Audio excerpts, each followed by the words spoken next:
kita harus dekat dengan Tuhan? Karena hidup ini melelahkan. Hidup ini capek. Sudah capek, kau jauh dari Tuhan, makin stres. Lalu kenapa kita tidak bersyukur? Bersyukur itu adalah obat penawar racun dari kejenuhan dan kelelahan. Waktu engkau mulai lelah, aduh hidup kok gini-gini terus ya, aduh kok gini, kau bilang, Tuhan, ampuni aku Tuhan. Aku bersyukur buat hidupku hari ini. Karena aku masih hidup, itu adalah anugerah Tuhan. Apa yang harus kita syukuri di hidup ini? Satu hal yang terbesar yang harus kita syukuri di hidup ini adalah kita masih hidup. Tuhan, mungkin hari ini hidupku berat, tapi aku memilih untuk bersyukur kepadamu atas hidupku. Hantaman persoalan yang seberat apapun, waktu kita menanti-nantikan Tuhan, firman ini berkata, kita ini diberi kekuatan, kita berlari tapi nggak lesu, kita berjalan tapi tidak lelah. Dopingnya dari mana? Dari Tuhan. Kita menghadapi banyak persoalan, kita menghadapi banyak pergumulan, tapi kita semakin kuat karena Tuhan yang menjadi kekuatan di hidup kita, saudara. Mari hari-hari ini, saudara, kita jangan kalah dengan keadaan, kita jangan menyerah, jangan jenuh dengan setiap apa yang sudah Tuhan beri. Shalom, apa kabarnya hari ini? Luar biasa ya. Kita bersyukur, kita terus harus memperkatakan luar biasa. Iya, tema firman Tuhan hari ini adalah mengatasi kejenuhan. Namanya manusia itu ya, jenuh itu biasa. Siapa yang hari-hari ini lagi jenuh? Enggak ya? Puji Tuhan, berarti nggak usah khotbah ya. Karena semua sudah tidak jenuh. Saudara, manusia itu adalah makhluk yang diciptakan Tuhan. Ya, dan memang yang namanya jenuh itu biasa. Bahkan ya, beberapa ahli berkata sesuatu yang diulang selama 21 kali itu akan menjadi rutinitas yang akan membosankan dan menjenuhkan. Ya, itu memang sudah dari sananya sebagai manusia. Itu saudara beli tas baru, ya coba pakai sebulan udah bosan. Ya enggak ibu-ibu? Yang sering beli tas enggak usah angkat tangan. Ya, tapi itulah manusia. Nah, saya mempelajari, saudara, kenapa sih orang itu bisa jenuh atau bosan? Ya, jadi tahun 2012 itu ada sebuah penelitian yang dilakukan oleh beberapa ahli psikologi. Ya, mereka membuat sebuah penelitian kenapa sih manusia itu bosan. Ya, ini berdasarkan penelitian loh. Kita harus mengkaji dari segi ilmu pendidikan dan juga firman Tuhan. Ya, dan mereka mendapatkan ya, kenapa orang bisa bosan dan jenuh itu adalah sebuah kombinasi dari kurangnya hormon bahagia ya, dan ketidakpuasan akan sesuatu dalam hidup. Jadi orang bisa jenuh, bisa bosan karena kurang hormon bahagia dan ada rasa tidak puas. Ya, jadi ternyata memang di tubuh manusia itu ada yang namanya hormon bahagia. Jadi bahagia itu tidak bisa dibuat-buat, apalagi pura-pura. Ya, karena itu sesuatu yang muncul dari dalam diri. Pura-pura tok capek, malah tambah stres. Ya, dilarang pura-pura bahagia. Bilang kanan kirimu, jangan pura-pura bahagia kau. Ya, nanti kau capek sendiri kalau pura-pura bahagia. Orang itu tidak bisa pura-pura bahagia karena dari muka kelihatan. Ya, kalau pura-pura bahagia. Nah, ada cara dari segi dunia kesehatan untuk meningkatkan hormon kebahagiaan. Saya bahas dulu dari segi ilmu pendidikan ya, karena saudara mungkin jarang baca. Ya, tapi saya mau membaca, jadi saya dapat ilmunya, saya bagikan. Saya bukan ahli kesehatan, bukan. Tapi saya membaca, mengumpulkan dari berbagai info dan ilmu. Ya, orang itu bisa meningkatkan hormon kebahagiaan itu bisa, karena kita ini ciptaan Tuhan. Ya, ada tubuh, ada jiwa, ada roh. Kebutuhan tubuh itu bicara tentang hormonal. Ya, kalau hormon manusia itu tidak stabil, maka hidupnya juga tidak stabil. Nah, hormon bahagia itu penting dalam tubuh manusia. Bagaimana kita bisa meningkatkan hormon bahagia? Yang pertama, karena kita diciptakan sebagai makhluk sosial, maka kita harus bersosialisasi, ketemu orang. Amin. Ada orang kalau jenuh, bosan, stres, mengurung diri di kamar. makin stres. Ketemu orang saudara, ya kalau lagi jenuh datang ke kafe sini, makan minum ya toh, tapi jangan lupa bayar, ya karena kalau saudara nggak bayar nanti Pak Adi yang stres gantian. Ya, jadi kita perlu beraktivitas di luar ruangan. Kalau saudara kerja di kantor terus menerus kena AC, nggak lihat udara luar, stres loh saudara. Ya, atau ibu-ibu rumah tangga, bapak-bapak, istri-istri itu, ya jadi banyak ternyata tingkat stres yang paling tinggi di Indonesia itu ibu-ibu, terutama ibu-ibu rumah tangga. Ya, sudah dia kerja dari pagi sampai sore, dikasih gaji 2 juta suruh cukup lagi. Ya enggak ibu-ibu? Stres enggak? Oh enggak stres juga ya. Ya udah dikurangi aja gajinya Pak. Ya, iya dipikir cuma bapak-bapak. Kadang-kadang bapak-bapak itu menuntut, aku ini stres loh, kerja cari uang tapi kau masih keluar rumah, masih lumayan dapat penghiburan. Nah, ibu-ibu yang di rumah terus ini, yang menghadapi anak, yang menghadapi ini tuh stres. Jadi bapak-bapak sesekali aja istrimu keluar, amin. Ya, walaupun nggak usah pergi makan, nggak usah kalau kau pelit, ya kebangetan, ya bertobat ya bapak-bapak. Ajak aja dia jalan naik motor gitu ya. Saya dulu saudara kalau udah stres di rumah, ya suami mau pergi kemana saya? Naik mau isi bensin, ikut saya cuma isi bensin. Ya, tapi karena kadang dia kasihan mampir makan bakso yuk, lebih senang lagi tuh, hormon bahagia naik. Amin bapak-bapak. Kalau kamu melihat rumah tanggamu diberkati, ya istrimu harus punya cukup kebahagiaan. Ya, bukan cuma kau saja. Jadi kita yang kedua saudara, selain kita ketemu orang, melihat udara luar, loh sekarang saudara di Jepang, di negara-negara besar, penyembuhan penyakit terutama cancer itu nggak lewat medical lagi, nggak pakai obat-obat, mereka disuruh pergi ke hutan, jalan kaki nggak pakai sandal, pegang pohon, karena bumi ini punya ya magnetik, ya elektromagnetik, kelistrikan yang itu kalau dia mengalir dalam tubuh manusia sebenarnya bikin kita sehat. Tapi manusia sekarang udah pakai sepatu, nggak pernah lagi kena, nggak pernah injak. Nah itu makin sombong, udah nggak pernah injak tanah, nggak pernah injak bumi. Ya, nah itu sekarang di Jepang orang sakit disuruh ke hutan, pegang pohon, injak, nggak pakai sepatu, injak tanah. Ya, itu kita juga harus mulai banyak. Jadi tanpa disadari kebiasaan hidup manusia sekarang itu membuat manusia itu makin stres. Yang berikutnya olahraga. Ternyata kalau kita olahraga itu meningkatkan hormon kebahagiaan saudara. Ya, dopamin, ya itu meningkat kalau kita lari. Ya, membakar itu ada kardio, pembakaran, ya atau lakukan olahraga apapun. Ya, kalau saudara stres, jenuh, lari-larilah saudara. Lari dari kenyataan toh. Nah, ini paling cepat. Lari dari kenyataan itu bikin bahagia juga. Ya, jadi lari saudara, walaupun cuma keliling rumah, jalan pagi, kena matahari, itu juga meningkatkan hormon kebahagiaan. Nah kita ini kan udah jarang-jarang kena matahari toh, karena sudah ada mall matahari. Jadi udah jarang kena matahari. Perlu kena matahari pagi-pagi ya, supaya hormon kebahagiaannya itu naik. Saya kemarin latihan tinju saudara, ya. Jadi sebenarnya sih saya tidak berniat ikut tinju, tapi ini Pak Andre ini dia ternyata juga pendeta, dia mantan petinju internasional kan. Ya jadi dia ajak saya, ya itu anak-anak ditertibkan dulu supaya kita punya hormon stres tidak naik ya. Supaya ada hormon kebahagiaan, ya. Jadi saudara waktu dia bilang, Bu ayo ibu tinju Bu di tempat saya Bu, ya. Aduh dalam hati saya kok ngapain tinju gitu ya, saya abaikan saja. Ayolah Bu, dia datang ke rumah bawain saya kue, mau nyogok supaya saya ini ikut tinju di tempatnya dia. Saya nggak mau juga, akhirnya saya pergi pelayanan kemarin ke Surabaya, ke Solo. Tiba-tiba saya pulang di rumah, kenapa ada sarung tinju 5? Saya tanya sama orang rumah, ini dari mana? Dari Pak Andre. Astagfirullah, kenapa dia sudah kirim sarung tinju begini kita? Ya kalau udah dikirim kan tidak enak ya saudara ya.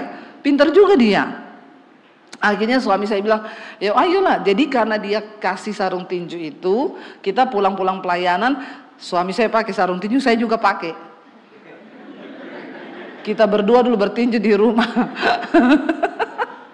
Ya di syuting sama anak saya. Ya saya pikir enak juga ya bertinju, ternyata bisa melampiaskan perasaan. Ya, tapi jangan dipakai di rumah kalau berantem suami istri, bahaya ya. Karena ternyata sarung tinju itu sakit loh kalau kena. Akhirnya kita pergilah ke tempatnya dia kemarin. Tinju saudara, ya wah. Latihan dulu, ibu pukul ya kanan kiri, kenceng bu, kenceng. Terus anak saya ikut, pulang dia bilang, ih mam, bagus juga ya melampiaskan emosi loh.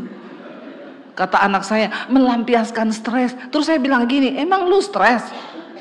Emang anak muda stres? Hi mami itu jangan pikir kita anak muda enggak stres loh. Kamu stres apa? Pergi kuliah, bangun pagi, tiap hari. Ya rasanya bosan, stres, jenuh.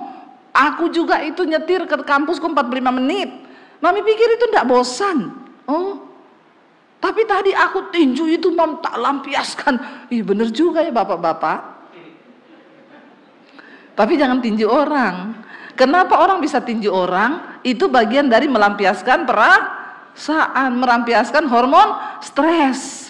Iya ternyata wah enak juga ya. Jadi saya iya juga olahraga itu sangat baik untuk meningkatkan hormon bahagia. Kenapa orang nggak olahraga itu gampang sakit, gampang stres?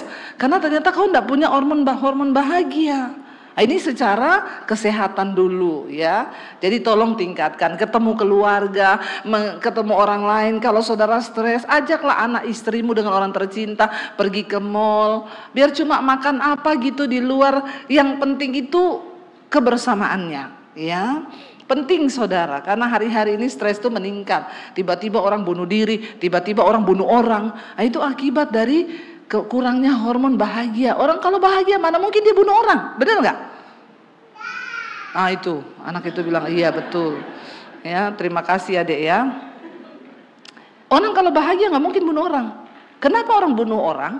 Karena tidak bahagia, ada rasa tidak puas. Nah waktu kita nggak puas dan kita tidak bahagia, maka kita ini jenuh, bosan.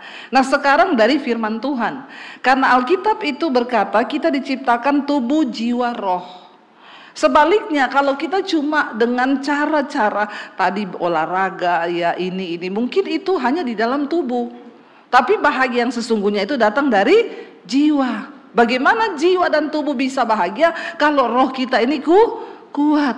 Nah orang kalau cuma bahagia karena olahraga, nah itu dibilang pura-pura bahagia. Karena sesungguhnya roh dan jiwanya tertekan saudara. Nah kita mau belajar dari firman Tuhan dikatakan di sana. Yesaya 40 ayat 29 sampai 31. Coba kita baca bersama Yesaya 40 ayat 29 sampai 31.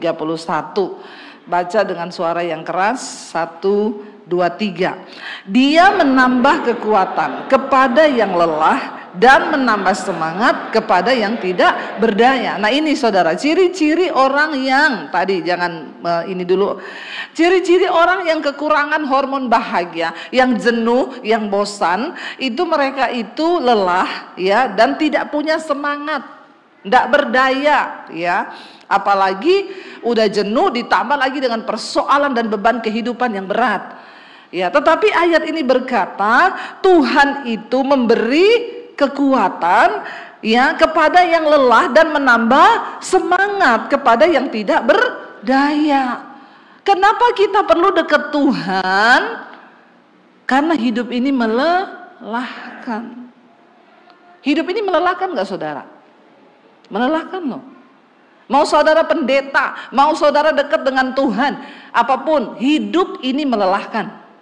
Kitab Pengkhotbah berkata, ya, Salomo menulis, aku melihat segala yang dilakukan manusia di bawah matahari ini, mereka bekerja dari pagi sampai malam cari uang, itu hanya melelahkan diri. Dan Tuhan ya menciptakan manusia ini di bawah matahari dikatakan untuk melelahkan diri saja. Lelah saudara hidup ini. Bangun pagi kita ada dalam sebuah rutinitas kerja, belum lagi ada masalah. Ya, seringkali kita merasa lelah nggak saudara? Lelah. Tidak dipungkiri mau pendeta pun saya kadang sudah baru pulang dari luar kota capek sekali. Ya suami saya bilang, saya ayo syuting loh, mesbah doa. Capek nggak? Capek. Kadang jenuh nggak? Jenuh. Kadang bosan nggak? Bosan. Lelah nggak? Lelah. Tapi setiap kali kelelahan itu datang, saya bilang, Tuhan, Engkau kekuatanku. Saya mau melayani Tuhan karena Tuhan sudah lebih dahulu melakukan yang terbaik buat hidupku. Siapa yang bisa memulihkan kita? Yang pertama diri kita sendiri ketika kita mau datang kepada Tuhan. Ya, kenapa kita harus dekat dengan Tuhan? Karena hidup ini melelahkan. Hidup ini capek. Sudah capek, kau jauh dari Tuhan, makin stres. Kita ini percaya Tuhan bukan supaya kita tidak ada masalah. Kita ini ikut Tuhan bukan supaya hidup kita ini lebih ringan. Tidak, masalah tetap ada. Ini loh kesalahannya orang Kristen. Karena seringkali dengar pendeta khotbah, pendeta juga banyak yang sesat. Kau ikut Tuhan supaya tidak ada masalah. Kau ikut Tuhan ada pencobaan. Siapa bilang? Kita hidup di dunia yang sudah rusak. Bumi ini tempatnya pencobaan. Mau kau sungguh-sungguh ikut Tuhan, mau kau tidak sungguh-sungguh, sama-sama ada masalah. Tapi bedanya apa?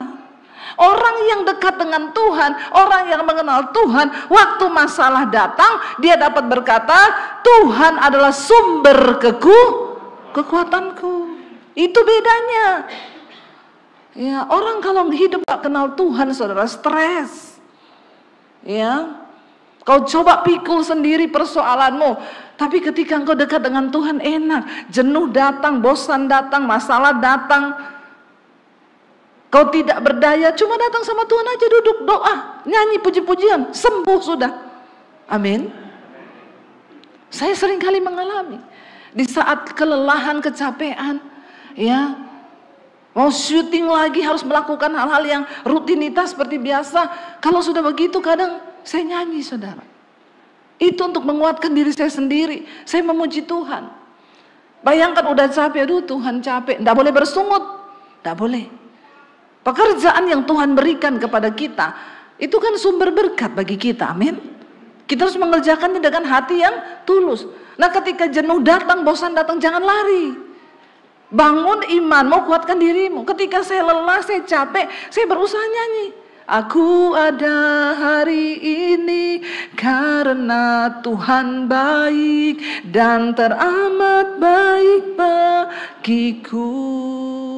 Semua yang ku alami bersamamu ku lewati. Indahnya kasih Tuhan seperti pelangi sehabis hujan. Langsung kuat rohnya, saudara. Apalagi ketika kita nyanyi hadirat Tuhan turun, kita nangis. Ya, orang perlu melampiaskan emosinya. Ya, makanya perlu nangis. Ada di sini yang sudah 1 bulan tidak nangis? Banyak ini orang-orang yang gak nangis, mukamu pasti tertekan. Perlu nangis. Nangis bukan karena ada masalah. Waktu kau duduk di kaki Tuhan dan kau berkata, Tuhan Engkau baik, teteskan air mata, itu cukup. Itu meningkatkan kebahagiaan dan damai sejahtera. Ayat ini berkata, Dia memberi kekuatan kepada yang lelah, menambah semangat kepada yang tidak berdaya. Amin. Saudara sudah mengalami belum ayat ini? Kalau belum, berarti engkau belum datang kepada Tuhan. Saya sangat mengalami ayat ini. Ketika saya tertekan, ketika saya bermasalah, ketika saya ini letih lesu rasanya, tidak ada kekuatan, jenuh, lelah, datang sama Tuhan. Kau baru nyanyi saja, Tuhan memberikan engkau kekuatan. Dikatakan orang-orang muda menjadi lelah dan lesu, dan teruna-teruna jatuh tersandung. Nah, hari-hari ini banyak anak-anak muda, masih muda, udah gampang lelah, gampang lesu.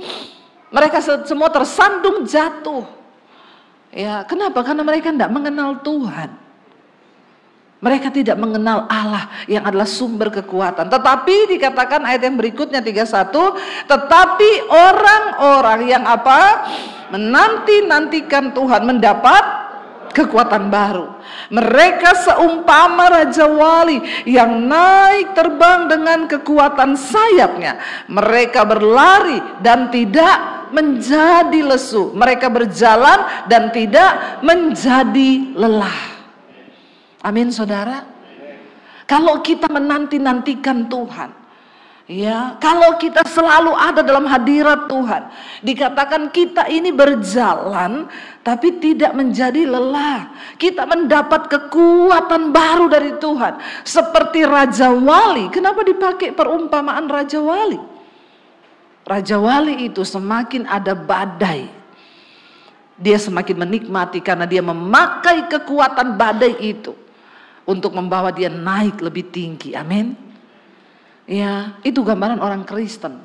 Ketika ada badai dalam hidupmu, pakailah badai itu menjadi sebuah kesempatan untuk kita naik level iman lebih tinggi. Ya, mari kita seperti burung Raja Wali, menjadikan Tuhan sebagai tempat sandaran kita. Orang yang menanti-nantikan Tuhan itu mendapat kekuatan baru. Amin. Kita perlu kekuatan baru dari Tuhan setiap hari. Karena hari-hari hidup ini melelahkan. Ya. Orang yang punya banyak duit aja sekarang banyak yang lelah kok. Ya, dengan keadaan seperti ini, banyak ketakutan. Yang punya banyak duit aja lelah, apalagi yang nggak ada duit. Semakin ya, betul saudara. Ya, kita perlu cari duit karena hidup ini butuh duit. Ya, uang itu tidak dibawa mati. Memang uang itu dipakai selagi kita. Kalau udah mati nggak butuh uang. Ya, kita harus bekerja, cari uang. Karena orang yang tidak bekerja, Alkitab bilang tidak boleh makan. Ya, waktu bekerja itu kan tidak mudah. Ya, tidak gampang. Kadang lelah, kadang bosan, kadang lemah. Tapi melekatlah dengan Tuhan, karena Tuhan berjanji akan memberi kekuatan yang baru. Ya, memberi kekuatan baru. Kita perlu uang, tapi bukan segala-galanya waktu kita habiskan untuk uang. Ya, kerja harus, cari duit harus. Untuk apa? Menata masa tua. Karena orang juga kalau nggak punya duit susah, saudara. Ya, orang nggak punya duit itu bikin masalah. Ya, Pak ya. Ya. Dan kita kadang nggak punya duit bukan karena nasib loh. Ya, karena malas.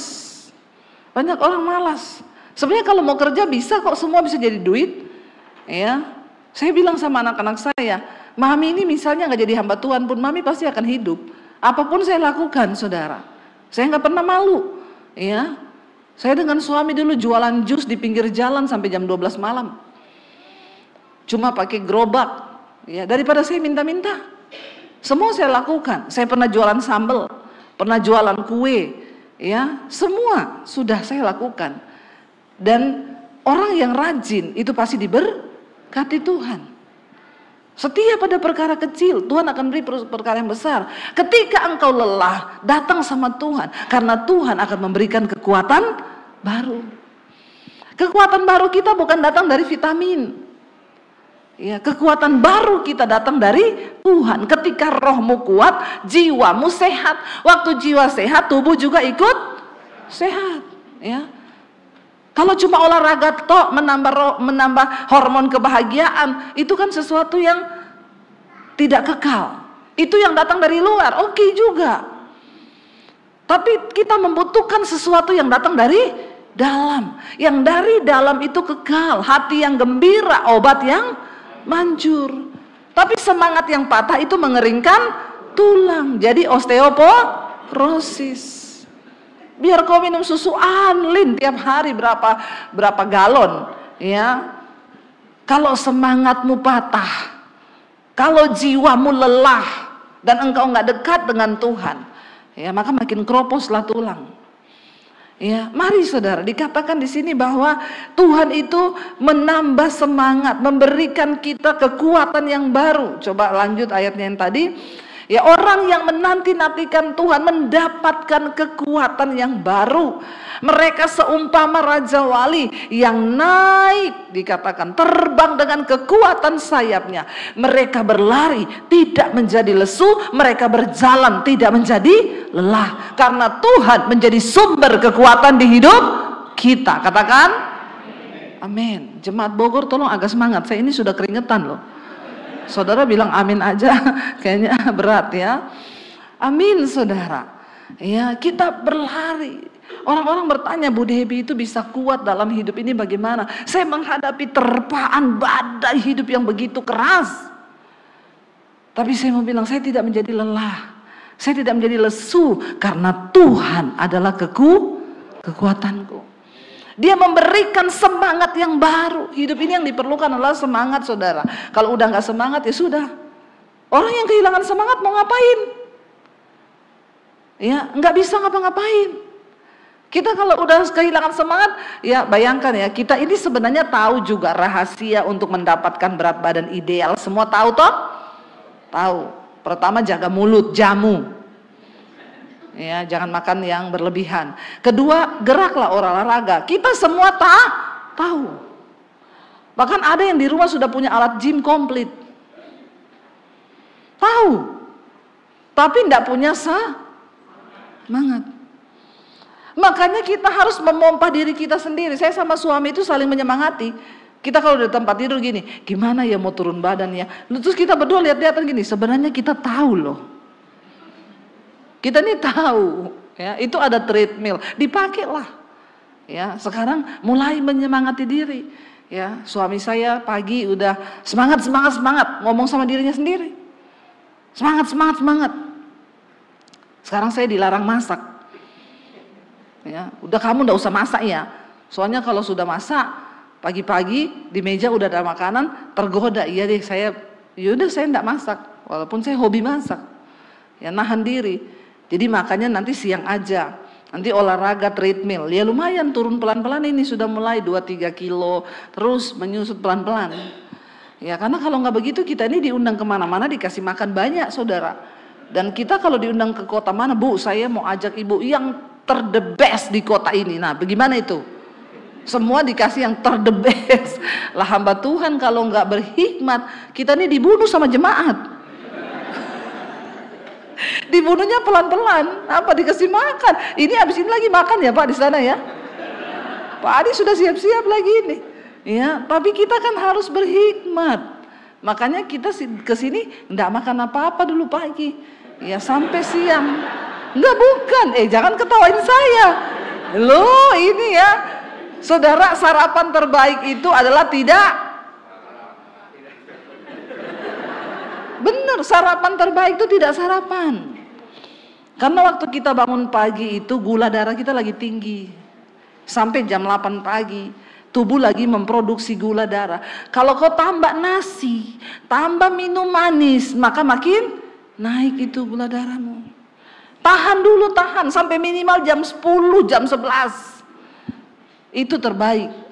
Sekarang orang-orang sembuh dari sakit karena mereka berpuasa. Ternyata memang puasa itu baik. Makanya Pak Konrad itu sekarang intermittennya 24 jam. Dia makan sehari sekali tok. Ya, kuat ya. Memang cuma itu aja.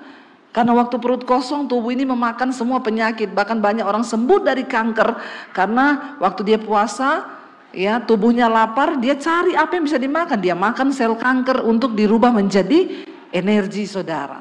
Tapi kita harus belajar. Kalau nggak ada semangat nggak bisa. Dari dalam semangat itu. Ya, dan Alkitab ini berkata Tuhan memberikan kita ya kekuatan yang baru. Ya, coba lagi ayat yang tadi dikatakan. Ya, kita ini berjalan, dia memberi kita semangat yang baru. Ya, kita terbang tidak menjadi lelah, berlari tidak menjadi lesu, karena mereka berjalan tidak menjadi lelah. Kenapa? Karena Tuhan adalah sumber kekuatan di hidup kita. Daud berkata begini saudara, di dalam ya Mazmur, Daud menulis begini. Kita lihat bersama, ketika Daud itu mengalami hal-hal yang menyakitkan, menjenuhkan, dia di dalam keadaan yang tertekan, ya. Mazmur 43 ayat 3 sampai ayat yang kelima. Daud berkata begini, saudara. Waktu dia mengalami sesuatu yang tidak enak dalam dirinya, dia mencari Tuhan. Dia berkata sama Tuhan begini, suruhlah terangmu dan kesetiaanmu datang, supaya aku dituntun dan dibawa ke gunungmu yang kudus dan ke tempat kediamanmu. Daud itu orang yang sangat mencintai kediamannya Tuhan, hadirat Tuhan. Ayat yang berikutnya dia berkata begini, maka aku dapat pergi ke mezbah Allah, menghadap Allah yang adalah sukacitaku dan kegembiraanku. Ini saudara, hormon bahagia itu. Hormon bahagianya Daud naik kalau dia ketemu Tuhan. Tuhan adalah sukacita dan kegembiraanku, dan aku bersyukur kepadamu dengan kecapi ya Allah, ya Allahku. Ayat berikutnya dia bilang begini. Baca 1, 2, 3. Mengapa engkau tertekan hai jiwaku, dan mengapa engkau gelisah di dalam diriku? Lalu berharaplah kepada Allah, sebab aku bersyukur lagi kepadanya, penolongku dan Allahku. Waktu kita ini tertekan, kita ini jenuh, kita ini bosan, katakan kepada jiwamu sendiri, hai jiwaku, mengapa engkau tertekan di dalam diriku? Mengapa engkau gelisah di dalam diriku? Perintahkan kepada jiwamu, bilang apa? Berharaplah kepada Tuhan. Berharaplah kepada Tuhan, sebab aku bersyukur lagi kepadanya. Salah satu cara untuk menghilangkan kejenuhan, kebosanan, rasa tertekan dalam diri kita adalah cari Tuhan.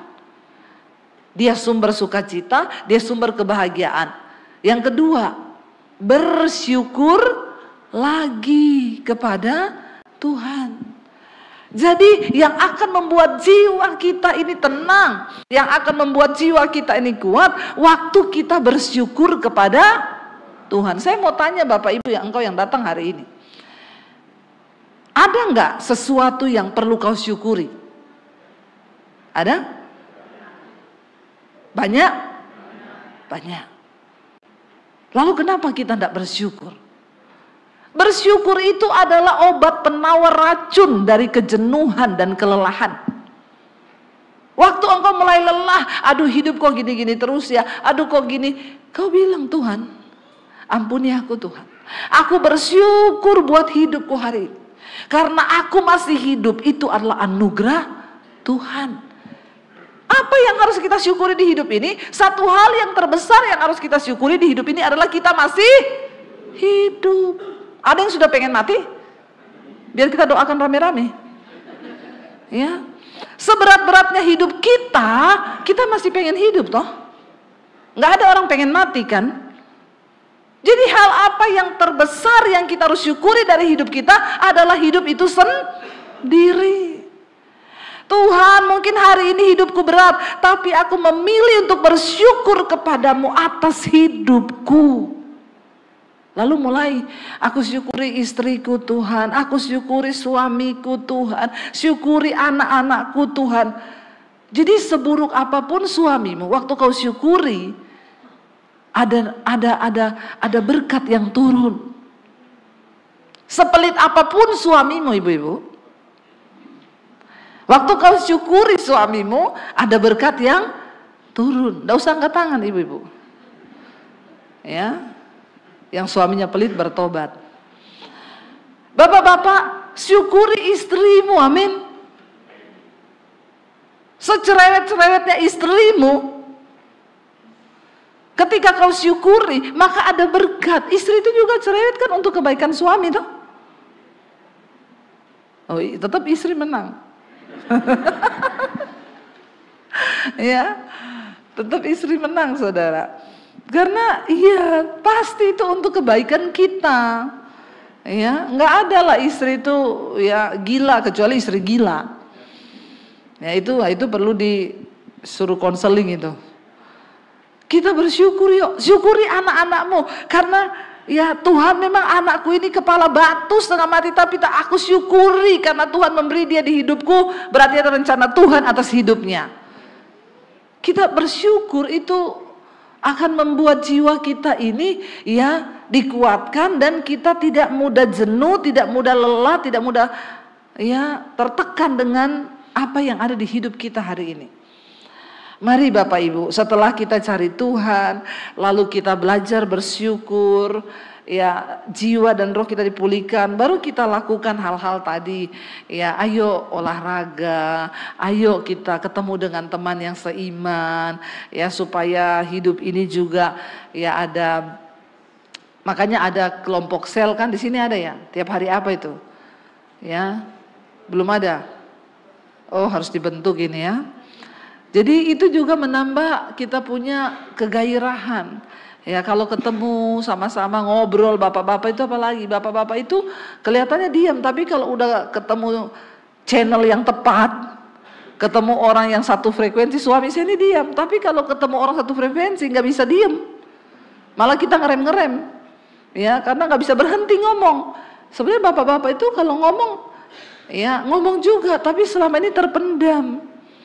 Ya, apalagi kalau ketemu istri lalu sudah mati rasa, kita jenuh dengan pernikahan, jangan loh saudara. Ya, suami istri harus ngomong. Jangan ketika engkau merasa jenuh engkau mengurung diri.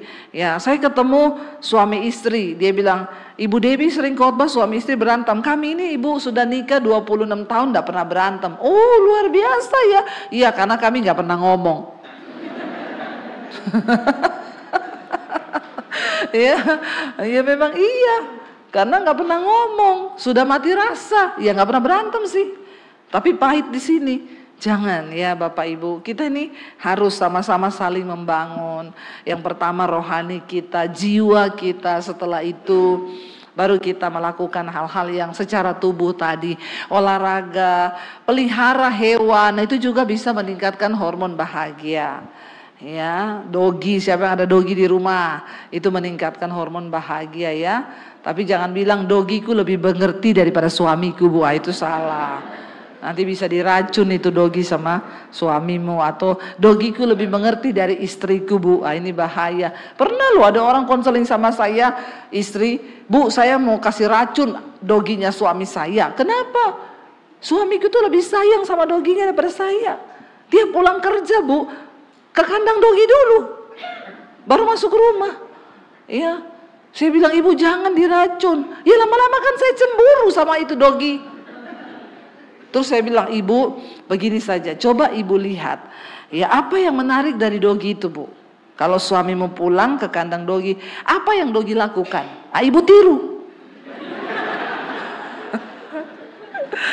Ya. Itu dogi saudara, saya ini punya dogi ya. Saya pergi keluar kota nih 3 hari. Ya kita pulang nih, pintu belum dibuka. Dia di dalam sudah lompat-lompat, teriak-teriak. Kadang saya iseng, saya bilang suami kau masuk dulu, saya tutupin dari dalam. Ya suami saya masuk, pintu ditutup. Wah dogi saya suruh bukain pintunya. Pengen ketemu. Ya begitu dibuka dia lompat saudara, ya dia ciumi saya. Saya bilang ibu itu, Bu kau lihat dogi. Daripada kau racun itu dogi, mending kau belajar dari dogi. Ya itu suamimu datang, dogi itu lompat diciumi suamimu. Nah makanya kalau suami datang ibu juga begitu. Amin ibu-ibu. Berlakulah seperti ya, dia karena pelihara hewan, pelihara tanaman itu juga ternyata meningkatkan hormon bahagia. Makanya saya di rumah itu hewan ada, tanaman ada, semua ada. Tiap pagi saya kasih makan burung liar. Saya taruh aja beras, datang 50 ekor saudara. Dari burung kecil sampai yang burung gede-gede. Ya, pagi-pagi saya syuting, dengerin mereka, udah kayak di hutan. Ya, dengerin mereka, cuman kasih beras ya, kasih jagung, ya datang saudara. Itu bikin bahagia loh. Kadang bahagia itu sederhana, men. Ya, nggak perlu hal-hal yang terlalu besar. Kalau kita sudah menemukan kebahagiaan dalam diri kita, maka semua itu saudara berkat Tuhan mengalir dalam hidup kita. Amin.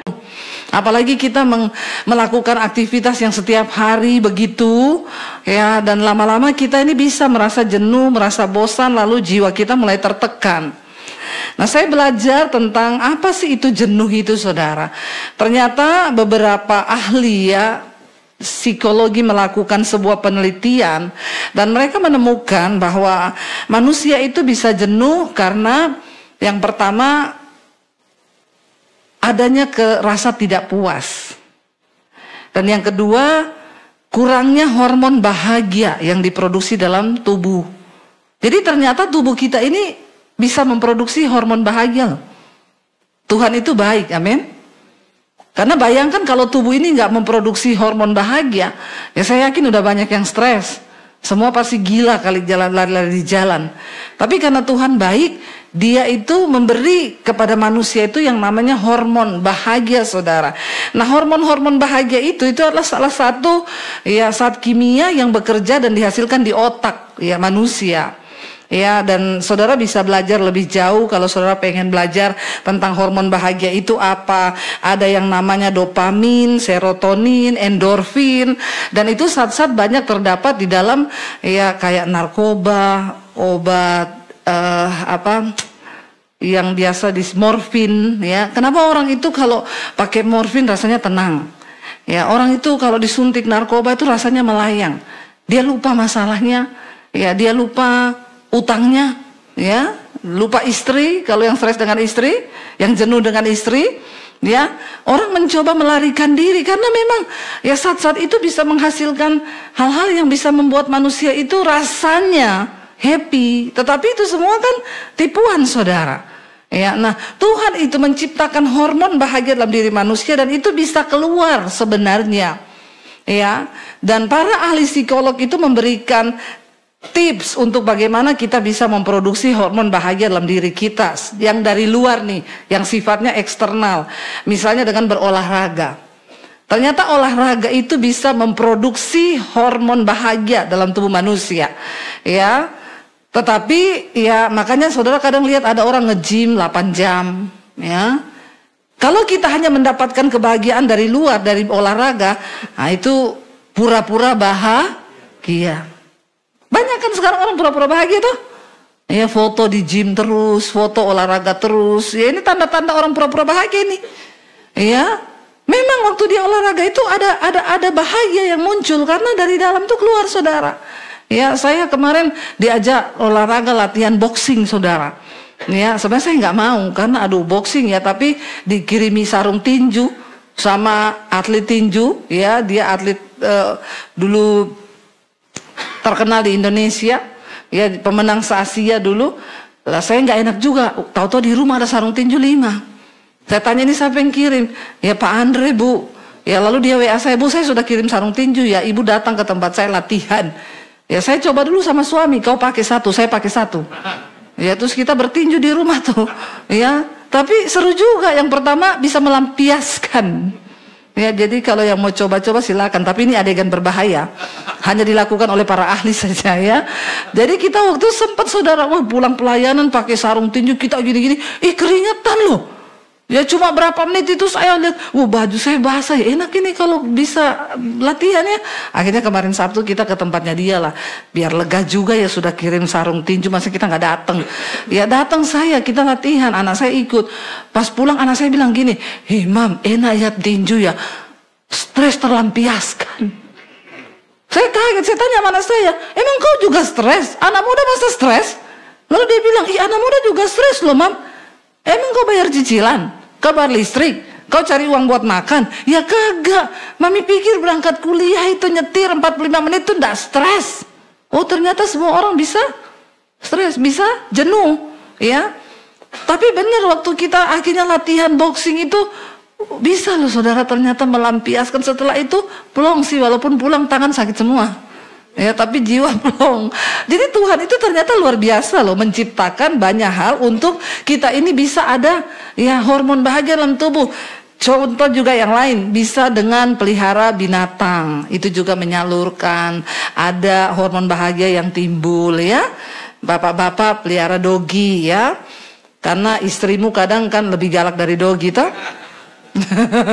Waktu pulang baru dekat, lap, lap. Nah ini ya, sementara kalau pelihara dogi kan bisa senyum-senyum, doginya bisa bahagia gitu ya.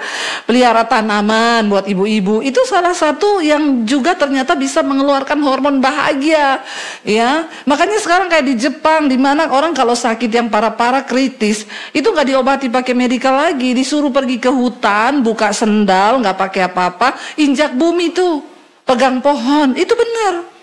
Ya, karena energi dari bumi itu ada ion-ion positif yang bisa katanya mengalir ya di dalam tubuh manusia, dan itu bisa bikin kita lebih berbahagia, bahkan bisa memberi kesembuhan. Nah, ini faktor-faktor yang dari luar diri yang bisa sih saudara. Makanya kita lihat kadang orang tuh olahraga kok ya bahagia ya. Kalau kita tapi hanya memenuhi yang dari luar, maka jatuh-jatuhnya kita ini pencitraan. Karena untuk bisa memuaskan jiwa manusia dibutuhkan kebahagiaan yang muncul dari dalam. Amin. Nah, kita mau belajar ketika Daud saudara, dia mengalami tekanan, kejenuhan dalam hidup. Ya, kita buka bersama Mazmur 43. Ayat yang ketiga sampai ayat yang kelima. Mazmur 43 mulai ayat yang ketiga saudara. Daud itu ketika dia tertekan, ketika dia jenuh, dia datang mencari Tuhan. Yang pertama, saat engkau jenuh, datang cari Tuhan. Daud berkata begini, baca sama-sama 1, 2, 3. Suruhlah terangmu dan kesetiaanmu datang, supaya aku dituntun dan dibawa ke gunungmu yang kudus dan ke tempat kediamanmu. Maka aku dapat pergi ke mesbah Allah, katanya, menghadap Allah yang adalah apa? Sukacitaku dan kegembiraanku, dan bersyukur kepadamu dengan kecapi, ya Allah, ya Allahku. Sampai situ dulu. Daud bilang begini saudara, waktu dia merasa tertekan, hatinya jenuh, dia datang mencari Tuhan.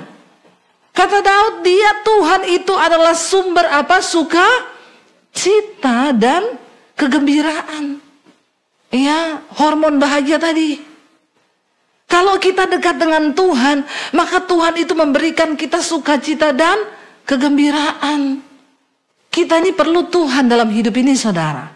Karena memang hidup ini melelahkan. Hidup ini melelahkan. Mau saudara akui atau tidak, sebagai seorang hamba Tuhan atau jemaat, orang yang sungguh-sungguh dengan Tuhan atau tidak, semua kita akan mengalami masalah, bahkan satu saat akan mengalami yang namanya kejenuhan. Itu memang kita pengkhotbah berkata, aku melihat segala sesuatu yang diciptakan Tuhan di dunia ini hanya membuat melelahkan diri manusia. Bayangkan kita kerja dari pagi sampai malam, yang anak-anak kuliah, ya sekolah. Ya, kalau mau dipikir kata pengkhotbah semua itu kesia-siaan. Karena kita mati tidak bawa apapun juga. Tapi kan kita hidup ini harus makan toh, harus cari uang. Karena kita bilang orang yang nggak kerja tidak boleh makan. Kita bekerja untuk cari uang. Bekerjalah supaya kau dapat uang. Ya, karena uang tidak dibawa mati, tapi uang dipakai untuk hidup. Orang kalau hidup nggak ada duit bikin masalah hidupnya, bener nggak? Ya, kita punya anak, sudah menikah, udah punya anak, nggak punya uang. Orang tua yang susah kan, bahkan bisa menyusahkan orang lain. Akhirnya utang kanan kiri, nggak bayar. Satu saat kita jenuh dengan pekerjaan kita, tapi waktu kita jenuh, cari Tuhan. Dan katakan, Tuhan, engkau sumber kegiranganku, engkau sumber sukacitaku. Ya. Kita bisa saudara olahraga menambah hormon bahagia, tapi itu hanya bersifat dari luar. Yang dari dalam itu, waktu kita dekat dengan Tuhan, dikatakan Daud bilang, Tuhan sukacitaku dan dia kegembiraanku. Kalau kita sudah bersukacita dengan Tuhan, apa yang bisa membuat kita jenuh? Ya, waktu kita ini jenuh, kita bisa mengangkat pujian, kita nyanyi memuji Tuhan, maka hadirat Tuhan turun, kita dikuatkan. Ya, kita akan mengalami yang namanya kejenuhan. Hidup ini melelahkan. Tapi kan kita nggak bisa pilih. Kita sudah ada di dunia. Kita harus melewati hidup ini. Harus menjalani hidup ini. Nggak bisa lari. Karena hidup ini adalah sebuah perjalanan, bukan pelarian. Ya, jangan lari. Hadapi hidup ini, saudara. Ya, Daud bilang, aku akan pergi ke mesbahmu, menghadap kepada Allah, sebab dia sukacitaku dan kegembiraanku. Ya, alami Tuhan secara pribadi. Lalu Daud berkata begini, ayat yang kelima. Ya, ketika hatinya tertekan, ketika dia merasa jenuh, baca bersama. Daud berkata, mengapa engkau tertekan hai jiwaku, dan mengapa engkau gelisah di dalam diriku? Berharaplah kepada Allah, sebab aku bersyukur lagi kepadanya, penolongku dan Allahku. Ketika kita menghadapi persoalan kejenuhan dalam hidup ini, kita bosan dengan pekerjaan, dengan rumah tangga, cari Tuhan. Yang kedua, bersyukur lagi kepada Tuhan. Kenapa Daud berkata, aku akan bersyukur lagi? Karena kata bersyukur lagi di sini berat, saudara.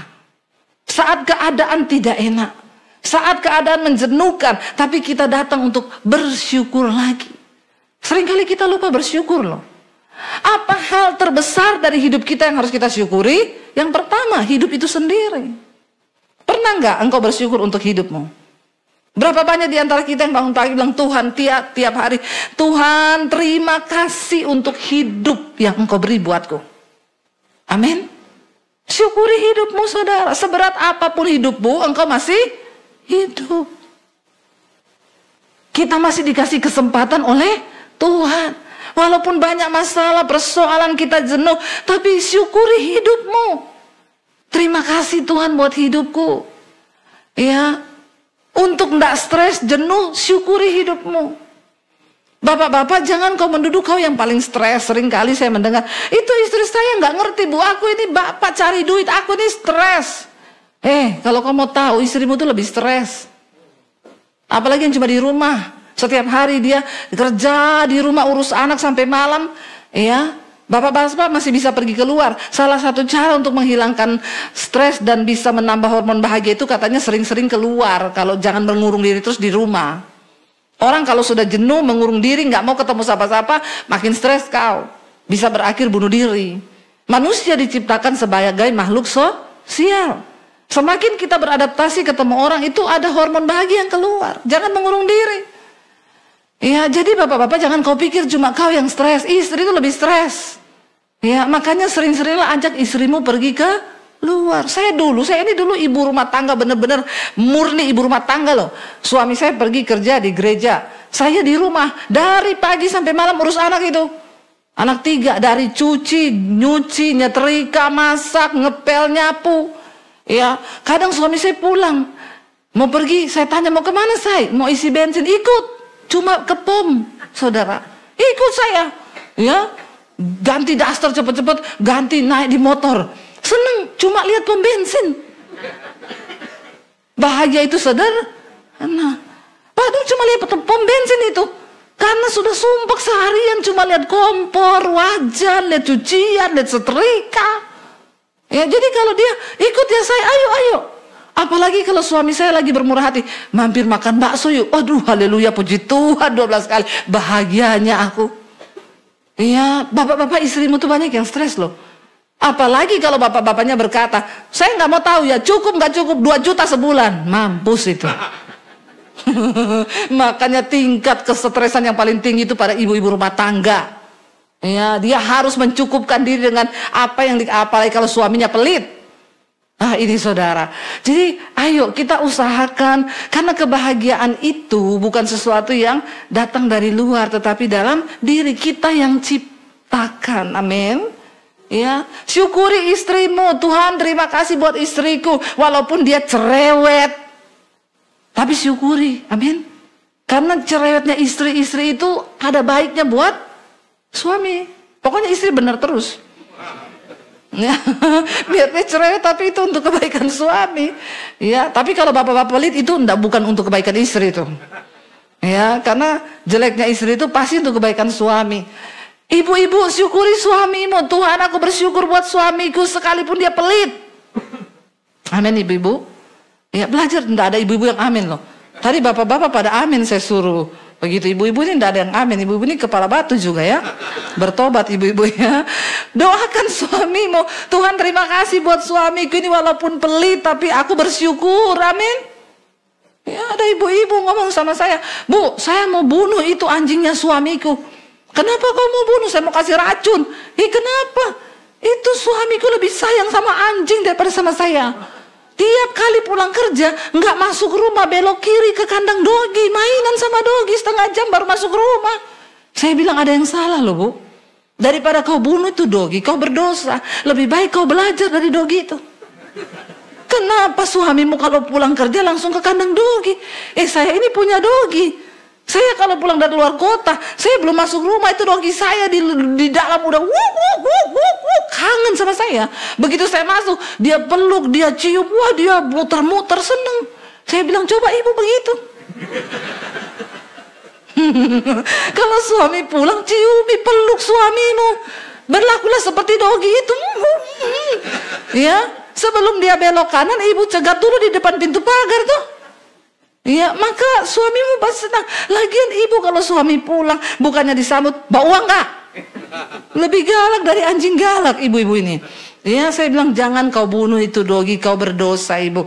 Belajarlah dari dogi.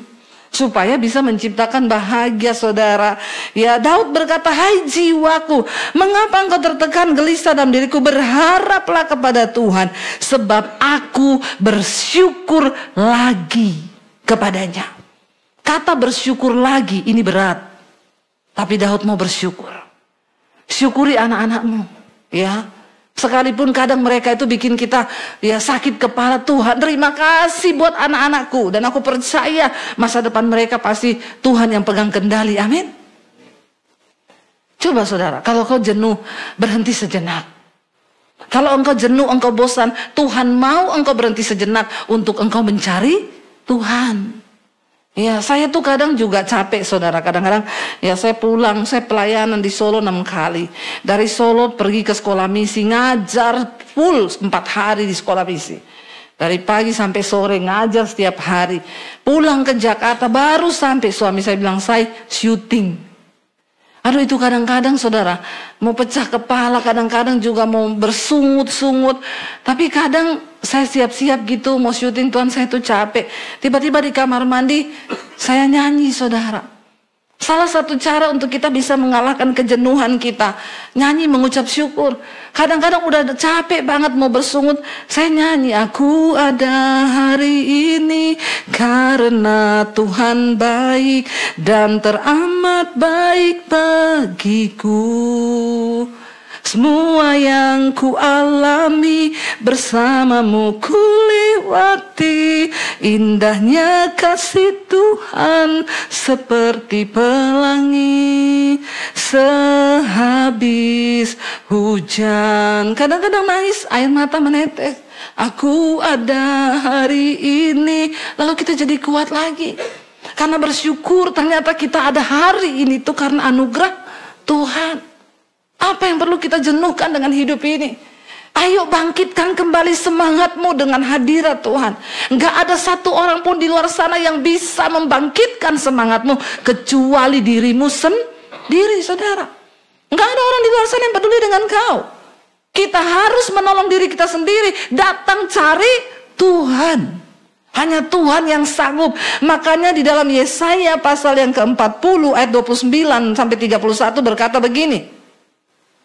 Yesaya 40 ayat 29 baca bersama. Dia memberi kekuatan kepada yang lelah dan menambah semangat kepada yang tiada berdaya.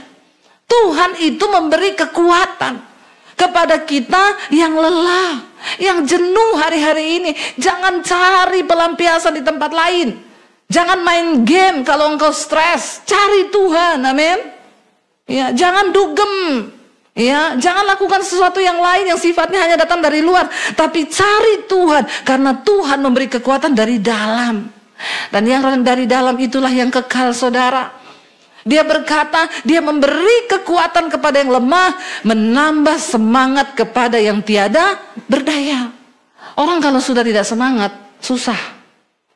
Makanya orang kalau sakit kanker, saudara dokter lihat, di saat semangatnya drop, ini pasti cepat mati. Tapi separah apapun sakitnya, kalau dia masih semangat, masih ada harapan. Ya, siapa yang dapat memulihkan semangat kita? Tuhan yang bisa.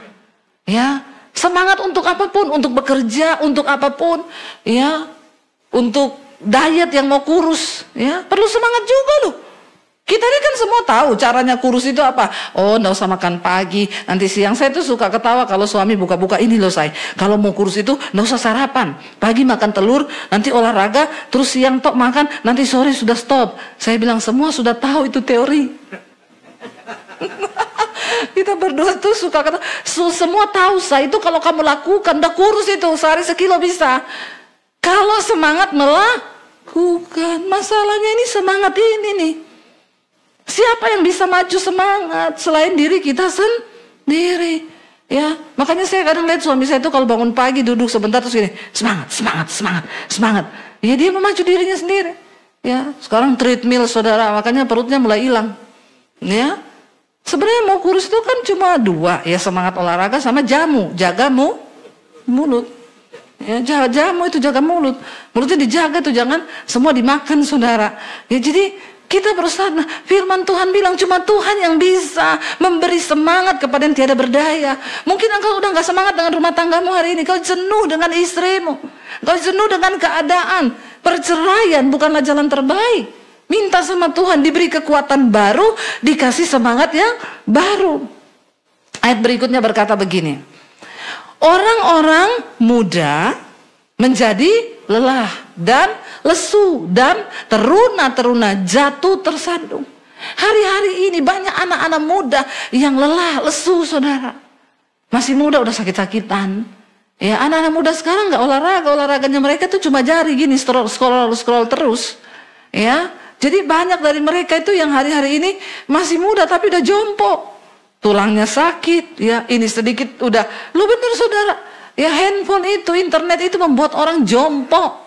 Karena kurang bergerak, udah gak bisa ngapa-ngapain. Ya di kamar seharian, membunuh pelan-pelan loh. Makanya Alkitab tuh gak pernah salah, orang-orang muda menjadi lelah, lesu, ya teruna-teruna bahkan jatuh tersandung. Tetapi ayat yang berikutnya 31, baca sama-sama 1, 2, 3. Tetapi orang-orang yang menanti-nantikan Tuhan mendapat kekuatan baru. Mereka seumpama raja wali yang naik terbang dengan kekuatan sayapnya. Mereka berlari dan tidak menjadi lesu. Mereka berjalan dan tidak menjadi lelah. Ya, hari-hari ini banyak orang berjatuhan. Tapi orang yang menanti-nantikan Tuhan, makanya cari Tuhan, nantikan Tuhan bekerja di hidup kita. Orang yang menanti-nantikan Tuhan mendapat kekuatan baru. Nggak peduli umurmu berapa, kalau kau cari Tuhan, Dia beri engkau kekuatan baru. Kenapa di kita ini diumpamakan seperti Raja Wali? Burung Raja Wali itu burung yang sangat-sangat senang kalau ada badai. Karena dia sangat menikmati badai, angin yang kencang. Kenapa? Dia memakai kekuatan badai itu untuk dia melayang di tengah badai dan membawa dia naik lebih tinggi. Ini gambaran kehidupan orang Kristen. Setiap badai, pencobaan yang datang dalam hidupmu, pakai itu menjadi sebuah kesempatan untuk engkau naik level iman yang lebih tinggi, saudara. Ya, jalani setiap badai hidup, nikmati bersama dengan Tuhan. Dikatakan orang-orang yang menanti-nantikan Tuhan, mereka berlari tapi tidak menjadi lesu. Mereka berjalan tapi tidak menjadi lelah. Ya, kenapa ada orang yang berkata seringkali, kok kamu itu begitu kuat? Ya iya, karena saya mengandalkan Tuhan. Hantaman persoalan yang seberat apapun, waktu kita menanti-nantikan Tuhan, firman ini berkata, kita ini diberi kekuatan, kita berlari tapi nggak lesu, kita berjalan tapi tidak lelah. Dopingnya dari mana? Dari Tuhan. Kita menghadapi banyak persoalan, kita menghadapi banyak pergumulan, tapi kita semakin kuat karena Tuhan yang menjadi kekuatan di hidup kita, saudara. Mari hari-hari ini, saudara, kita jangan kalah dengan keadaan, kita jangan menyerah, jangan jenuh dengan setiap apa yang sudah Tuhan beri. Mulai belajar, syukuri keluargamu, syukuri anak-anakmu, syukuri istrimu, syukuri suamimu, syukuri pekerjaanmu hari ini. Kenapa engkau syukuri pekerjaanmu? Karena di luar sana banyak orang yang sedang cari pekerjaan, tapi mereka tidak dapat pekerjaan. Begitu banyak orang yang hari-hari ini sedang kehilangan pekerjaan. Dan apa yang ada di depanmu, syukuri dan kerjakan itu dengan sekuat tenaga. Ya, kita harus cari uang supaya kita bisa hidup layak. Ya, dan firman Tuhan bilang ya, orang yang nggak cari uang nggak bisa makan. Jangan sedikit-sedikit kutuki pekerjaanmu. Karena di luar sana banyak orang gak punya pekerjaan. Mari mulai syukuri, karena lewat pekerjaan itulah Tuhan mencurahkan berkatnya bagi kita. Amin, saudara. Saya merasa bagaimana hidup gak punya uang. Saya dulu hidup gak punya uang, saudara. Ya, mau makan aja rasanya mau pinjam sama orang. Tapi untung saya gak pernah pinjam sama orang uang. Karena saya tahu saya hamba Tuhan. Waktu saya pinjam uang, saya bikin malu nama Tuhan. Tapi gak punya uang tuh gak enak, sungguh. Ya, saya sampai jualan jus sampai tengah malam di Solo dulu, jualan sambal, jualan apa aja saya lakukan. Kenapa? Saya pengen saya ada uang supaya hidup saya ini layak. Hari ini Tuhan berikan kami uang lewat YouTube. Saya bisa melayani, tapi juga kami dapat gaji dari YouTube setiap bulan. Kadang ketika saya sudah malas untuk syuting, saudara, saya ingat Tuhan memberkati kami lewat YouTube. Dan dari berkat itu banyak hamba-hamba Tuhan di desa yang juga merasakan. Setiap bulan puluhan hamba Tuhan saya berkati. Dari persembahan dari YouTube itulah, gaji dari YouTube itu kita bisa bangun puluhan gereja di desa-desa setiap bulan, bangun pastori. Ya, dari YouTube itulah saya bisa menyekolahkan anak-anak misi secara gratis di sana, ada 40 anak. Lalu kadang itu yang membuat kenapa saya harus malas. Kalau lewat kerajinan saya ada orang-orang yang diberkati, kenapa saya harus malas? Ingat, satu saat ketika kita mati nanti, Tuhan akan memintai pertanggungjawaban dari hidup kita. Selama engkau hidup, jam-jam hidupmu kau pakai buat apa? Apakah engkau pakai untuk menikmatinya demi keinginan dan kesenangan dirimu sendiri? Atau engkau mau berkorban? Ya, untuk orang lain, untuk suami, untuk istri, untuk anak-anak waktumu. Ya, atau untuk orang-orang di luar sana. Memang walaupun itu berat, seringkali kita jenuh. Tapi waktu kau ingat, hidupmu bisa menjadi berkat bagi banyak orang. Itu sesuatu yang mulia, saudara, amin. Karena hidup ini bukan hanya tentang kita. Hidup ini bukan hanya mencapai apa yang kita mau. Tapi hidup ini harus kita hidupi untuk mencapai apa yang Tuhan mau. Dan maunya Tuhan kita harus menjadi berkat dan kepanjangan tangan Tuhan bagi orang lain. Ya, sehingga satu saat ketika kita dipanggil, oh haleluya. Ini haleluya ya, turun. Jadi ketika satu saat kita dipanggil menghadap Tuhan, ya, kita itu tidak menjadi orang yang egois, kita nggak jadi orang yang cuma berkata, aku jenuh Tuhan dengan hidupku. Makanya aku nggak bikin apa-apa, aku malas Tuhan kerja, aku malas Tuhan gini, atau aku pakai hidupku untuk tiap hari aku menikmati hidupku. Hello, kau jangan egois loh. Karena hidup ini bukan milikmu, tapi hidup ini milik Tuhan. Ketika satu saat kita menghadap Tuhan, kita mati, kelak kita bisa beri Tuhan, aku engkau beri waktu hidup misalnya 70 tahun. Berapa puluh tahun yang engkau pakai untuk hidup mengabdi kepada Tuhan, bekerja dengan sekuat tenaga, dan hidupmu bisa menjadi berkat bagi banyak orang. Dan berapa banyak waktu Tuhan akan kalkulasi loh. Kau dikasih hidup 70 tahun, berapa puluh tahun kau cuma hidup untuk kepentingan dirimu sendiri. Ya, kau main game, kau olahraga terus, kau make up terus, kau di salon terus, kau ya pilates terus, itu akan ditanya Tuhan. Ya, kita harus mempertanggungjawabkan hidup kita waktu-waktu yang Tuhan beri. Karena hidup ini adalah milik Tuhan. Ya, berapa banyak waktu yang kita pakai, saudara, untuk hidup kita bisa menjadi berkat, untuk hidup kita melayani Tuhan, itu ditanya loh. Ya, untuk apa? Berapa banyak berkat yang sudah Tuhan percayakan kepadamu? Berapa banyak yang kau pakai untuk menabur? Berapa banyak yang kau pakai beli tas terus tiap bulan? Tobat, amin. Ya, saya tiap bulan, coba kalkulasi, setiap bulan beli tas berapa ratus juta. Ya, setiap bulan untuk kepentingan salonmu, kecantikanmu, berapa ratus juta yang kau pakai. Taburannya berapa? 10 juta. Minder gak sama setan? Minder saudara. Bertobat loh kita ini. Karena satu saat Tuhan akan mintai pertanggungan jawab. Ya, selama kita dikasih kepercayaan, selama diberi waktu, saya tuh bersyukur. Kemarin sudah selesai bangun satu gereja. Tiba-tiba hari ini Bu, bisa tolong bangun pastori kami, udah mau roboh, kalau ada angin udah bunyi-bunyi. Saya bilang, puji Tuhan, terima kasih Tuhan, dikasih lagi satu kepercayaan. Itu kepercayaan loh saudara. Ya, kita bisa menjadi berkat bagi banyak orang. Jangan pakai uangmu, apalagi kau pakai berkatmu untuk dosa. Bertobat saudara. Ya, banyak bapak-bapak yang pelihara simpenan. Ya, peliharaan no, ani-ani yes. Ya, ani-ani no, simpenan yes. Nah itu sama aja podo wae. Sama-sama setan. Bertobat. Ya, jangan sampai saudara. Saya tadi malam baca kitab Amsal, sekarang misbah doa sampai di kitab Amsal. Hai, dikatakan pria-pria, jangan kau terkena dengan mulut perempuan jalang. Ya, sebab untuk apa kau pakai hartamu kalau itu kau beri untuk perempuan jalang, sebab jalannya menuju ke dunia orang mati, ke jalan arwah-arwah. Ngeri, sekarang banyak orang ya punya simpenan. Ya, ada juga ya kemarin saya layani lesbi, ya, simpenannya lesbi, homo, simpenannya homo. Lalu uang dihamburkan untuk dosa. Kebinasaan sedang mengintai saudara, bertobat. Hari ini kita bertobat. Ada juga ibu-ibu yang simpen berondong. Sekarang banyak, ya. Ya, biasanya kan sugar daddy, ini mami sugar mami. Ya. Sugar mami atau apalah itu sebutannya. Bahaya saudara. Mari kita bertobat loh. Dunia sedang lenyap dengan segala keinginannya. Tapi orang yang benar, orang yang menanti-nantikan Tuhan mendapat kekuatan baru. Kita sedang di hari-hari terakhir masa-masa penantian Tuhan.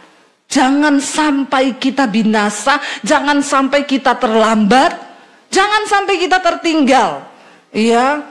Jadi mari kita sungguh-sungguh bertobat, kita doa sama-sama hari ini, Tuhan jangan sampai ada anak-anakku yang tertinggal, jangan sampai ada keluargaku yang tertinggal, jangan sampai suamiku, istriku tertinggal. Mari kita sama-sama berjuang. Karena kalau Tuhan datang saudara, biar dia dapati kita ini di dalam perkenanannya. Mari banyak bersyukur, mari banyak mencari Tuhan hari-hari ini, amin. Karena waktu engkau cari Tuhan, ada ucapan syukur, ada sukacita, ada kekuatan yang baru. Saya undang imam musik maju ke depan. Ketika kita sungguh-sungguh mencari Tuhan, kita percaya bahwa Dia Tuhan yang tidak pernah meninggalkan kita. Apapun tekanan, apapun persoalan, kejenuhanmu hari ini, bilang sama Tuhan saudara. Kita harus bersyukur karena kita ada hari ini. Semua itu hanya karena kemurahan Tuhan. Kita ada hari ini, semua itu hanya karena berkat Tuhan. Jangan sampai semuanya terlambat dan kita kehilangan kesempatan untuk sungguh-sungguh bertobat. Bangkit berdiri bersama saudara. Kita mau katakan di hadapan Tuhan, kami bersyukur Tuhan, sungguh ku bersyukur. Karena kasih-Mu yang ada dalam hidup kami, aku ada hari ini. Semua karena anugerah-Mu dalam hidup kami Tuhan. Kami bersyukur Tuhan Yesus. Dan syukuri saudara karena apapun yang kita alami, kita akan melewatinya bersama dengan Tuhan. Dia Tuhan yang tidak pernah meninggalkan kita. Dia Tuhan yang selalu ada bersama-sama dengan kita. Naikkan pujian ini, aku ada hari ini. Semua karena kemurahan-Mu di hidup kami.